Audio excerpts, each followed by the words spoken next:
So, tumaini letu. Kitu ambacho wengi wenu hamjui ni kwamba Father Peter kwa sasa marehemu, yeye pamoja na Father Valentine Bayo ambaye yuko hapa, nimemwona kwa mbali. Father Valentine Bayo pamoja na mimi tulikuwa wanafunzi pamoja tukiwa wadogo, wakati tunatafuta kuingia shirika hili miaka ya nyuma kabisa. Tunatembea kutoka barabarani na tujui Usariva ni wapi. Tuliambiwa tukaingia hapo mjini, tukauliza, tukadobe ni hapa, tukateremka. Kulikuwa na dispensary kadogo pale, sasa kimekuwa kubwa. Basi nateremka kuja kuuliza, hivi unataka kuwa padre wa shirika la Roho Mtakatifu, mbona unafanya fanyaje? Kwa hivi namfahamu, yani baada ya familia yake kwa kweli. Baada ya hapo tukiwa wadogo kwenye miaka 20 tulianza kutafuta namna ya kuingia utawani, na tulikutana wakati huo miaka ya 70 na kitu.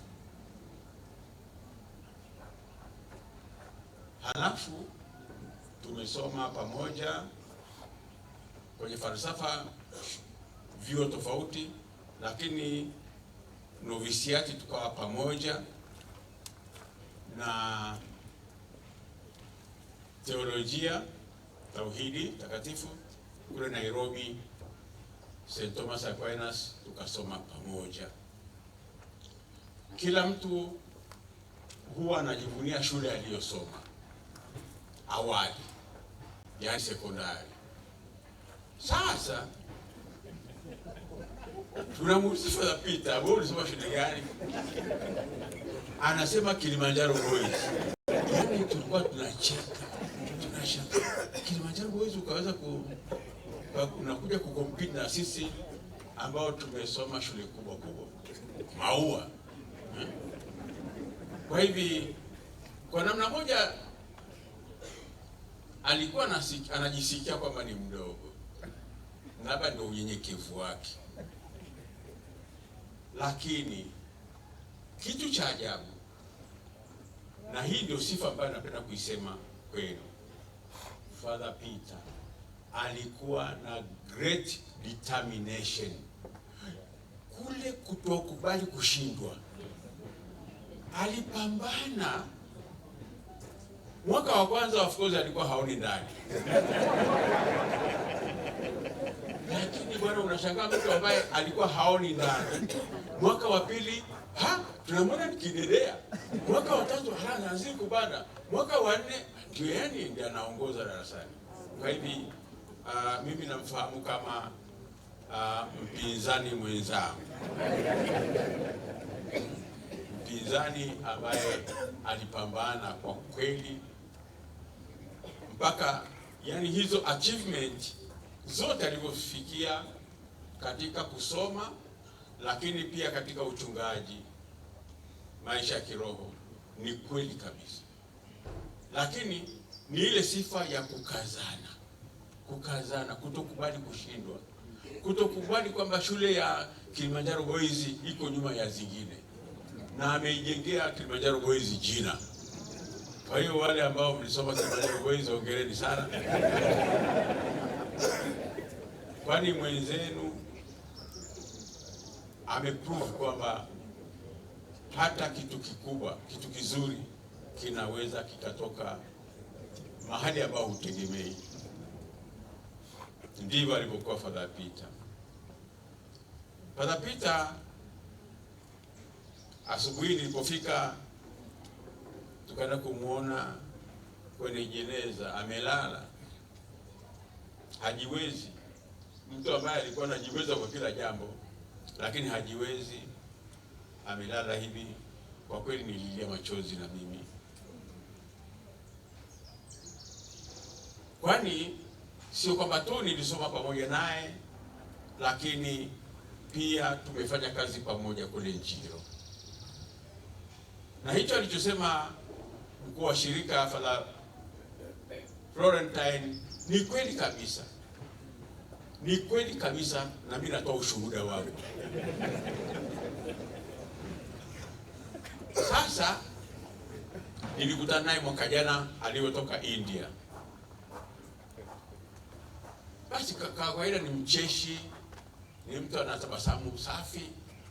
Akaniambia, nikamwambia habari zako baba, pole, na ninasikia ulikuwa unaumwa. Akasema ndio nimerudi bwana, sasa nyama zitanikoma. Nyama choma itamkoma. Kwa ni ushuhuda mfupi tu. Lakini sasa juzi niliposikia kwamba amelazwa, na nashukuru sana Father Florentine uliniambia pale Dar es Salaam. Sasa mimi sikuamini kabisa, yaani haya maneno kwamba mtu ambaye aliniambia ataenda nyama choma zitamkoma, alafu ndio mtu huyo amelala. Asubuhi hii nimemwona kwenye jeneza pale, sikuamini, kwa maana alikuwa hakubali kushindwa. Lakini kumbe siri nimeijua leo, katika shuhuda mbalimbali ambazo watu wametoa hapa, ni kwamba alikuwa na, nadhani ni Dr. Helen amesema kama siri ya maisha yake kwamba alikuwa hataki kuishi na kusumbua watu kwa magonjwa kwa muda mrefu, kukondeana. Ukimwona si ameshiba kabisa, ukimwona kwenye sura yake kwenye jeneza ameshiba kabisa, maana yake hakutaka kukondeana, kuleta hii. Kwa hiyo napenda nadhani hata bila kushukuru sio mbaya, kushukuru na kushukuru wewe baba provincial na kukupa pole, maanake ni msaidizi wako kama ulivyosema, lakini tunajua ni mwanashirika mwenzetu. Wanashirika wote na wapeni pole na shukrani pia. Wana Salasala, poleni sana. Honestly, poleni sana, manake ninyi wana Salasala na wana Domenico, manake juzi tulikuwa hapa kumzika Father Macha, Daniel Macha, na karibu ugonjwa nadhani ni ule. Kwa hivi mnakuta mnambeba mgonjwa kama wa kwenu, yaani hiyo inanishangaza. Kumbeba mgonjwa wetu anakuwa ni mgonjwa wenu, mnambeba mpaka mwisho. Na Salasala imefanya hivyo, kwamba ule ukanda wa Salasala inaonekana ni mahali pazuri pa kufanya kazi.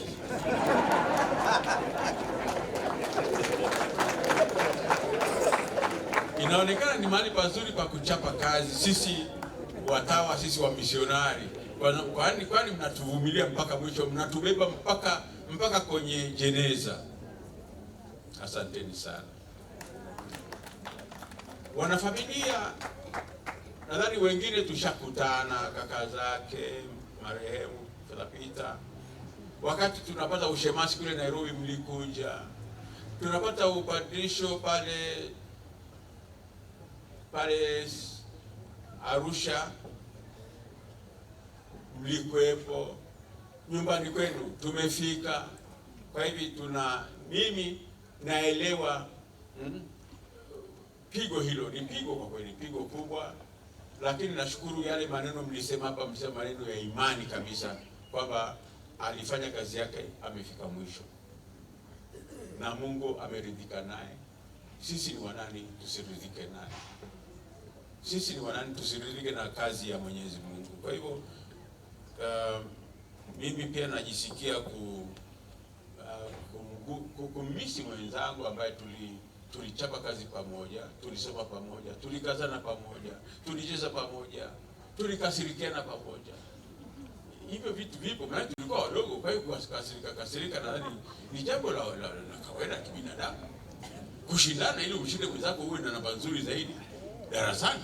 Hiyo ni iko evident, iko ni wazi, hiyo ni jambo la wazi.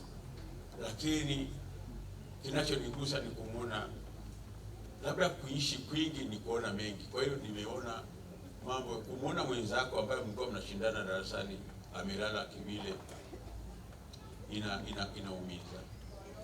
Lakini naomba nisiwaache kwa machungu, bali niupende kuwapeni neno la faraja kwamba Mungu ametoa, jina la Bwana lihimidiwe. Amina.